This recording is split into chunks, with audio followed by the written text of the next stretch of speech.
ఇంద్రకీలాద్రి లడ్డు ప్రసాదం క్వాలిటీపై దృష్టి పెట్టారు ఎన్టీఆర్ జిల్లా కలెక్టర్ సృజన. లడ్డు క్వాలిటీపై వస్తున్న వదంతులు నమ్మొద్దని సూచించారు. నాణ్యత విషయంలో ఎక్కడా రాజీ పడబోమని స్పష్టం చేశారు. సామాజిక మాధ్యమాల్లో అసత్యాలు ప్రచారం చేస్తూ భక్తుల మనోభావాలను దెబ్బతీయొద్దని కోరారు. లడ్డు క్వాలిటీగా ఉండేలా చర్యలు తీసుకుంటామంటున్న కలెక్టర్ సృజనతో మా ప్రతినిధి సాహిత్య ఫేస్ టు ఫేస్.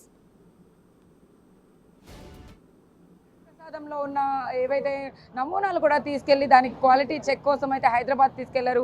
ఇవాళ దసరా నడుస్తున్న మధ్య 5వ రోజు అయితే కనుక కలెక్టర్ సృజన గారు వచ్చి క్వాలిటీ చెక్ని అయితే కనుక చేయడం జరిగింది. మరిన్ని వివరాలు ఆవిడ తెలుసుకుందాం. మేడం నమస్తే, ఏంటి క్వాలిటీ చెక్ కోసం వచ్చారు? లడ్డు ప్రసాదంలో ఎలాంటి నేను లడ్డు ప్రసాదం అన్నప్రసాదం రెండు కూడా చెక్ చేయడం జరిగిందండి. ఎటువంటి పదార్థాలు వాడుతున్నారు, ఐటమ్స్ క్వాలిటీ ఎట్లా ఉంది, కుక్ చేసేటప్పుడు ఎట్లా హైజీన్ కండిషన్స్ ఎలా ఉన్నాయి అనేది కూడా చెక్ చేయడం జరిగింది. కెపాసిటీ వైజ్ చూస్తే రోజుకి 2 లక్షల లడ్లు చేసే కెపాసిటీ ఉంది. రోజుకి ఇప్పటికి వరకు సుమారుగా 80 నుంచి 90 వేల మంది భక్తులు వస్తారు. మూల నక్షత్రం రోజు 1.5 లక్షలు కూడా రావచ్చు.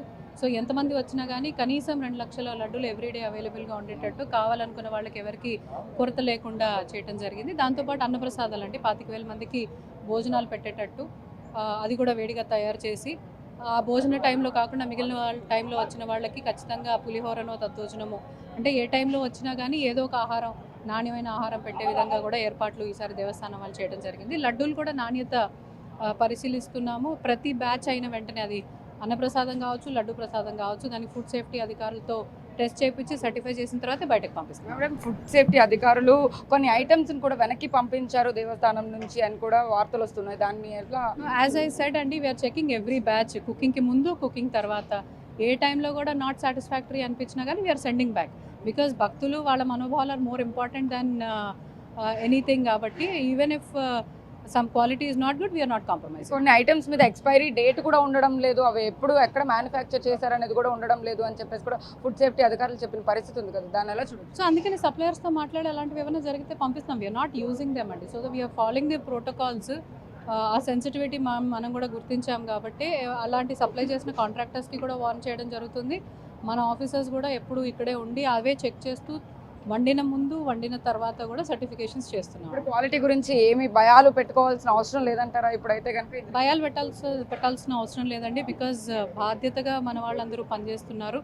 ఎక్కడ కూడా పొరపాట్లు కూడా జరగకుండా ఎప్పుడు పర్యవేక్షణ జరుగుతుంది కాబట్టి భయపడాల్సిన అవసరం లేదు. Thank you. ఈ పరిస్థితి మొత్తం మీద ఏదైతే ఫుడ్ సేఫ్టీ అధికారులు ఇక్కడ జరుగుతున్న రైట్స్ గురించి కూడా మొన్నటి నుంచి కూడా వార్తలు వస్తున్నాయో దానికి సంబంధించి కూడా కలెక్టర్ సృజన ఇప్పుడు క్వాలిటీ చెక్ కోసం వచ్చారు. ఇక్కడ క్వాలిటీ చెక్ చేసిన తర్వాత కూడా ఎలాంటి భయాందోళన పెట్టుకోవాల్సిన అవసరం అయితే లేదు అని చెప్పేసి కూడా చెప్తున్నారు. క్వాలిటీలో ఎక్కడ కూడా అవకతవకలు జరగకుండా ఉండేందుకు కూడా వాళ్ళు తగిన చర్యలు తీసుకుంటున్నాము. ఎక్కడ కూడా కొంచెమైనా కానీ డ్యామేజ్ కానీ లేకపోతే వాటికి సంబంధించిన క్వాలిటీ లేదు అని అనిపిస్తే కనుక వాటిని తక్షణమే వెనక్కి పంపిస్తున్నామని కూడా కలెక్టర్ సృజన మనతో చెప్తున్న పరిస్థితి ఉంది. వీడియో జర్నలిస్ట్ సురేష్తో సాహిత్య బిగ్ టీవీ విజయవాడ. ఇంద్రకీలాద్రి.